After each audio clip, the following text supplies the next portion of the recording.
Sri Gurubhyo Namaha. Harihi Om. Welcome to our next episode in our complete reading of Srimad Valmiki Ramayana. In the previous episode, we concluded the importance of Sundara Kanda.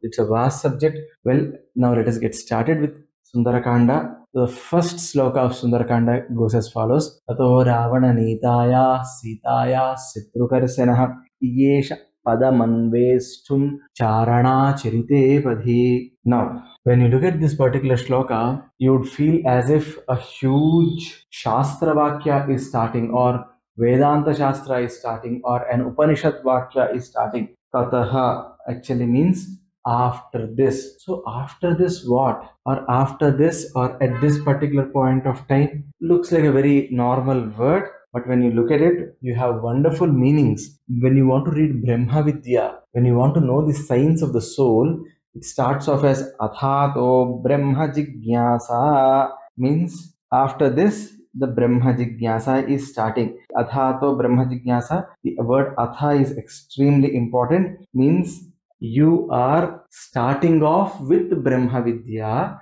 after you have got the authority to read Brahma Vidya.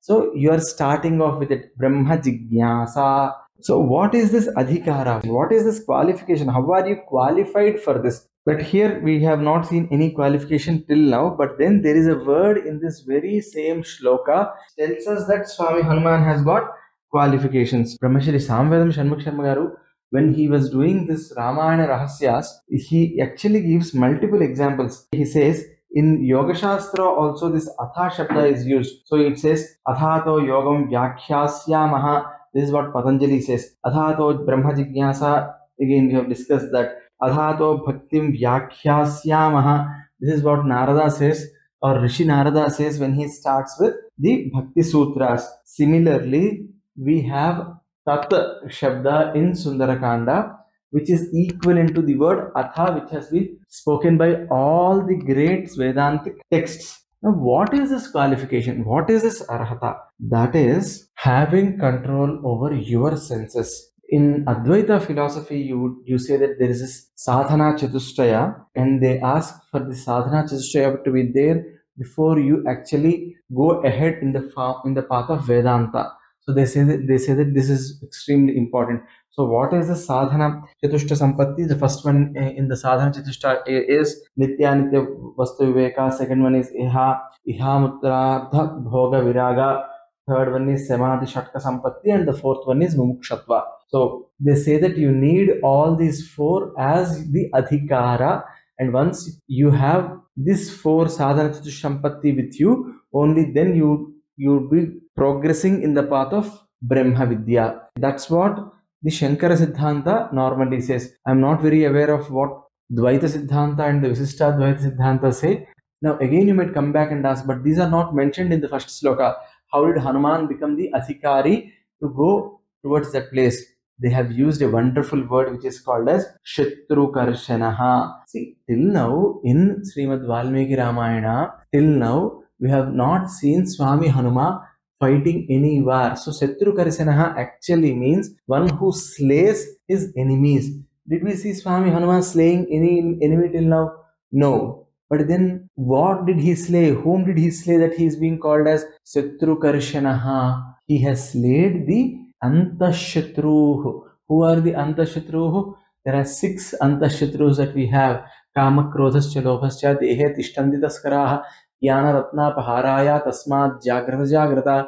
So you have 6 Shatrus inside your body. Who are they? Kama, desire, Krodha, anger. As I told before, Kama and Krodha are like twin sisters. If you have a desire on something, if the desire gets fulfilled, new desire will come. If the desire doesn't get fulfilled, you will get angry. So Kama and Krodha. So Kama is a root.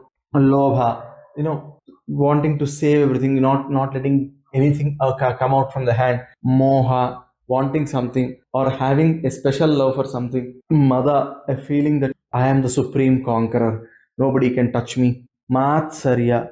Matsarya is someone having something and you not feeling happy that he has that particular thing. So Hanuman has already controlled all these 6 ripus. He has defeated all these 6. He is above all these 6 pulls of life. That's what Shatrukarshanaha means. Again, I'll just come back to just speak about the sadhana chatushtaya, because we just touched it. So as I said, sadhana chatushtaya sampatti is having nitya vastu vivechana. Means what? You will have to first figure out what is permanent. Nitya means what is permanent.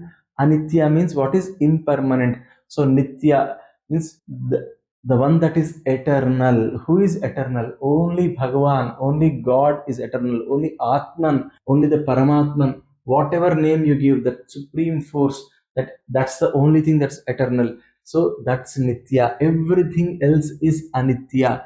Means anything that has a date of birth will have a date of death, right? So everything else is Anitya. So when you constantly think about this, you will have a longing for God, because you know that God or the primal force of this universe, that's eternal. So you want to associate yourself with the Nitya Vastu and let go of Anitya. So when you start letting go of things, you will automatically have more clarity in life. So that's the first one, is Nitya Nitya Vastu Vivechana. Second one is Ihamutrardha Bhoga Viraga. So Ihamutrardha Bhoga Viraga. Viraga means not having any interest in. So if you can give up the worldly pleasures of this world and the worlds that come to us in the afterlife, that is Ihamutrartha Bhoga Viraga. Means somebody might say, I'll do a lot of penance here, but I need apsaras once I go to heaven. No, that again binds you with chains.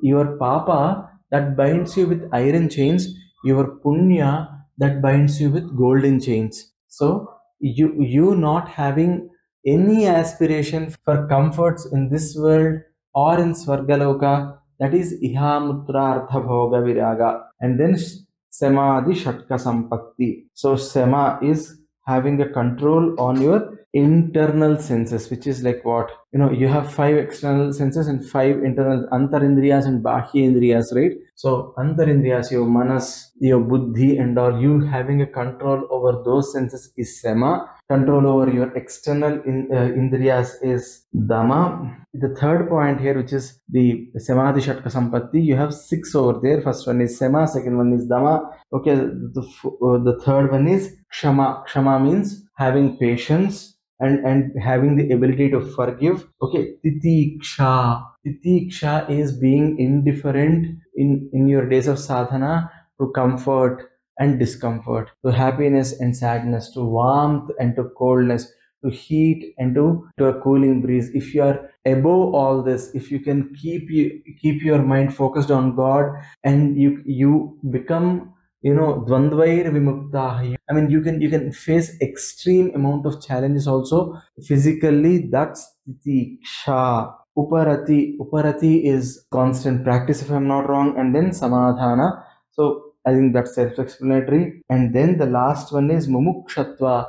While you have all these things, mumukshatva means that having a very strong desire to make this life the last life you are living. After this, if you want moksha, if you want salvation, if you want mukti, that is mumukshatva. So if you want to be an adhikari, you have to winnow all your 6 shadripus and also have these qualities. That's one word, tataha, and tato ravana nitaya, right? So there, that tato and the Satrukarsana, that was all I was able to explain till now. Then we'll move to the next one, which is tato ravana nitaya sitaya Satrukarshanaha. Look at Ravana. So Ravayati asatpralapan kariti iti Ravanaha. This is what our Shastra says. So Ravana's original name was not Ravana, because he kept crying for a long time and with a loud mouth. He was named Ravana. And because he's also has 10 heads, so Dashagriva, he cries with all his 10 heads,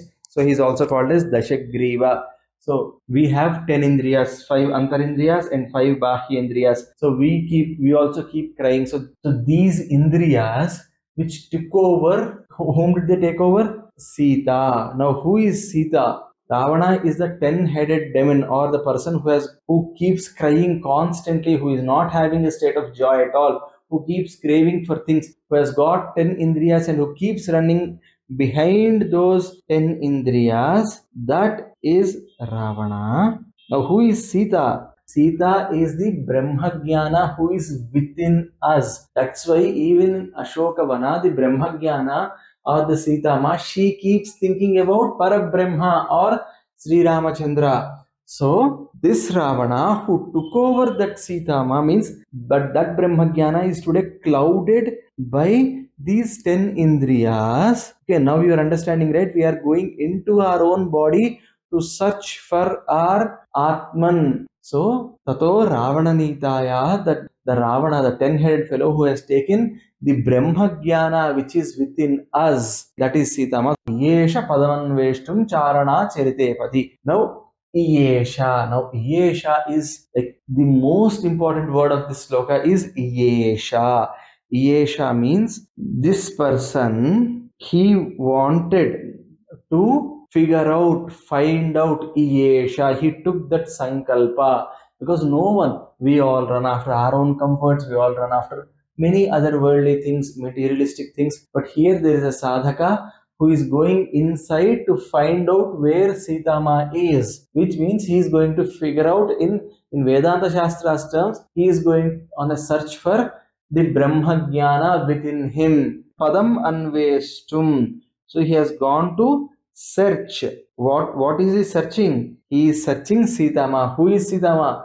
The Brahmagyana within us. Now, where is Brahmagyana? It is there within us, right? So, Padamanvestum, he is going to search. He is going to search for the Brahmagyana, Padamanvestum. Charana Charitepati. Charanas are the people who fly very close to earth and they give us good news. So, in a way, at the start of the shloka itself, they are saying that this Swami Hanuman who is going to Lanka is going to fly very low and he is also going to get us good news because Charanas normally bring us good news. But when you look at it from the sadhana perspective, which we have been looking for some time now, Charana, that also means Acharya, people who have already done this. So he is going in the path of the Acharyas or the teachers or the spiritual masters who have already figured out the Brahmagyana within them. So to summarize on a very, very physical level, this entire thing means that